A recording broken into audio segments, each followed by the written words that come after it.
In this lesson, we'll examine how did purpose emerge in our universe. And again, it will give us a chance to appreciate the importance of natural selection.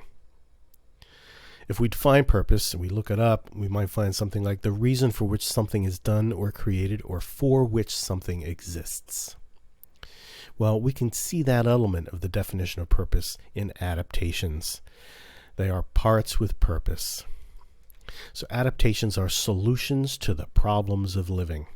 How does the bee get from flower to flower? The wings help it do so. And same with birds, how they get from point A to B, the wings and feathers. How do you hold on to squiggling prey? The spikes on the mantis forelimb.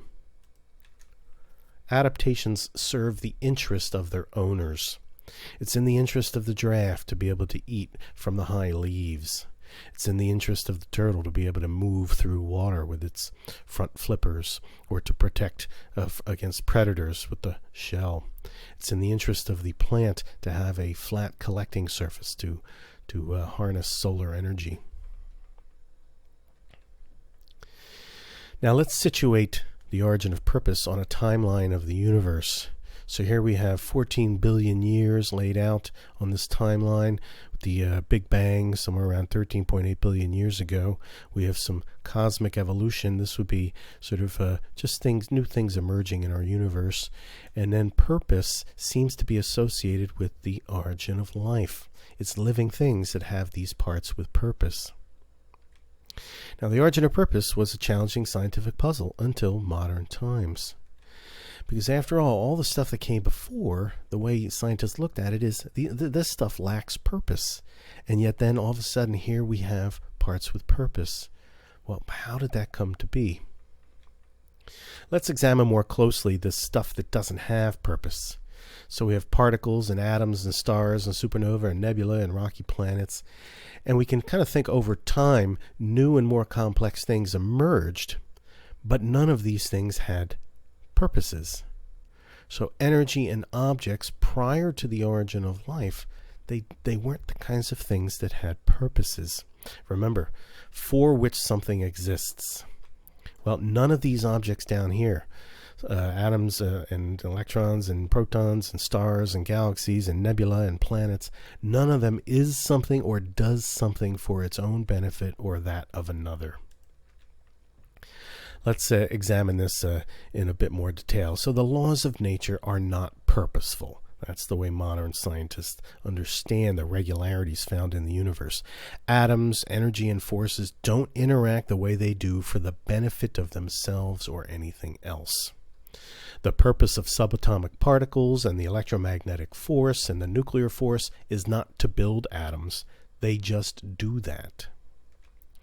The purpose of nuclear fusion is not to make stars shine. It just does that.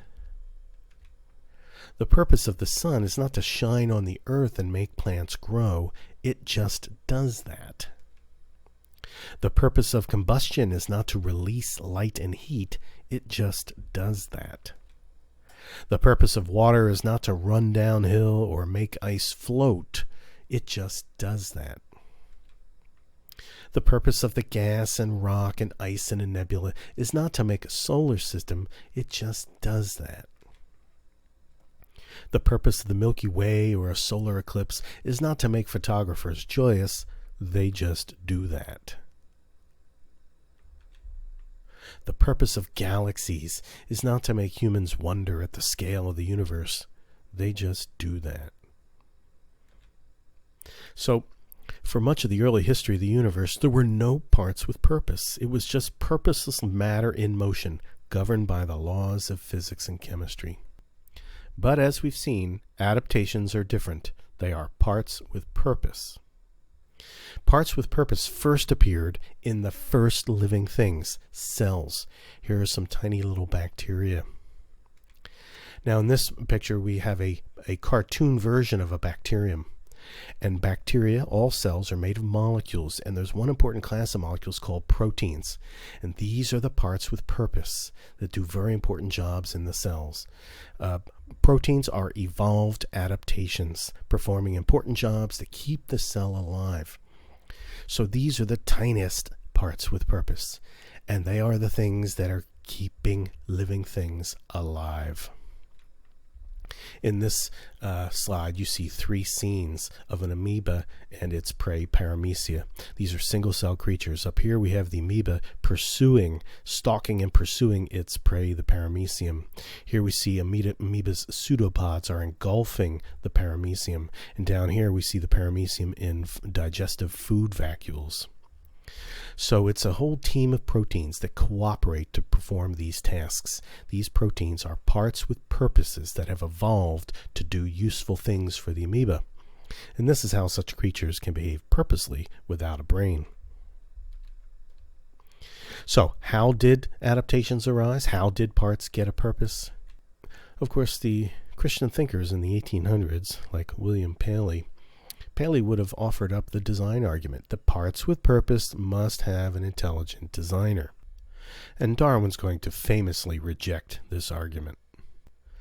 So it was Charles Darwin who gave us the concept of natural selection, the cause of things with purpose emerging in the universe. What an incredible transformation. We go from a universe that has no parts with any purposes to a universe of life that has parts with purpose. Darwin's recipe, of course, for making parts with purpose is natural selection. If you have variation in the population, variations in traits, and there's some factor in the environment that is selecting winners and losers, and the traits are heritable, you're going to get evolution by natural selection. Natural selection is kind of like a computer algorithm described by generate and test. Reproduction generates variations in traits. Nature tests individuals with those different kinds of traits. And then the survivor traits are preserved during reproduction because of heredity. It's those survivor traits then that now have a purpose. That particular variation helped the individual survive, and so it has now acquired a purpose. Recall that the Christians argued that God designs the parts to serve a purpose and then makes the parts. For Darwin, he reverses the process. The parts come first. So when animals reproduce, they're just making offspring with variations in different kinds of parts. And it's only those individuals that have parts that help them survive. Those individuals survive and pass on those parts, but that's how the parts acquire a purpose. So the purpose comes second. Because it explains the origin of purpose, natural selection is an extremely important scientific discovery. For it is a bridge between 2 very different kinds of worlds.